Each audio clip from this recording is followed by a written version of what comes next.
The historic proposal for the United States to take over Gaza, announced by President Trump last night, underscores this commitment.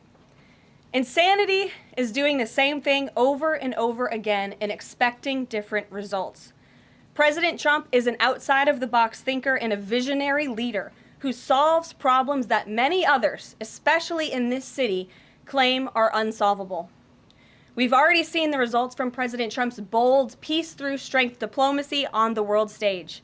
The president has spent basically his entire public career criticizing foreign entanglements, nation building, sending American troops to fight abroad, particularly in the Middle East. This plan seems like it could ultimately involve all of those things. Can you explain this reversal and how building and owning Gaza squares with America First foreign policy? I would reject the premise of your question that this forces the United States to be entangled in conflicts abroad. The president has not committed to putting boots on the ground in Gaza. He has also said that the United States is not going to pay for the rebuilding of Gaza.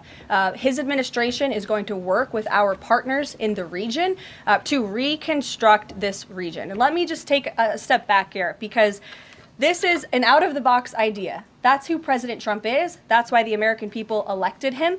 And his goal is lasting peace in the Middle East for all people in the region. And as I said in my opening remarks, we've had the same people pushing the same solutions to this problem for decades. And it's been made very clear to the president that the United States needs to be involved in this rebuilding effort to ensure stability in the region for all people. But that does not mean boots on the ground in Gaza.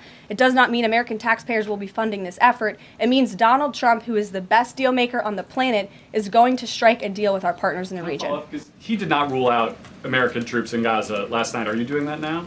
I am saying that the president has not committed to that just yet. He has not made that commitment, and you know that. So why not rule out the idea of committing U.S. troops? Why not rule out troops? Because I think the president is very good when he's making deals and negotiating not to rule out anything, because he wants to preserve that leverage in negotiations. And so I think that's what he's doing here. Is there a written plan based on the president's proposal for Gaza? And if so, when was it drafted and who had a hand in that?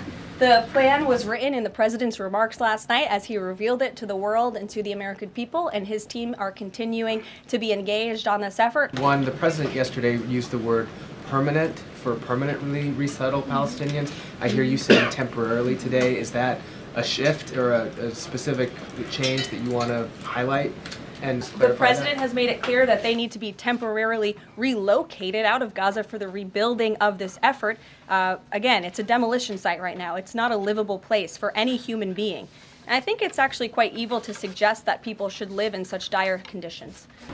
When the president announced his taking over Gaza policy yesterday, was Netanyahu aware of this, and what was his reaction when Trump presented that idea to him? I won't get ahead of the president's discussions or negotiations on your first question about what would be offered. I think the president's made it clear that he expects these nations in the region to step up and to accept Palestinian refugees who will be temporarily relocated for the rebuilding of Gaza. As for whether Prime Minister Netanyahu was aware before the president's remarks, he was indeed. I wasn't present for that reaction. But again, this is something the president has been socializing and thinking about for quite some time.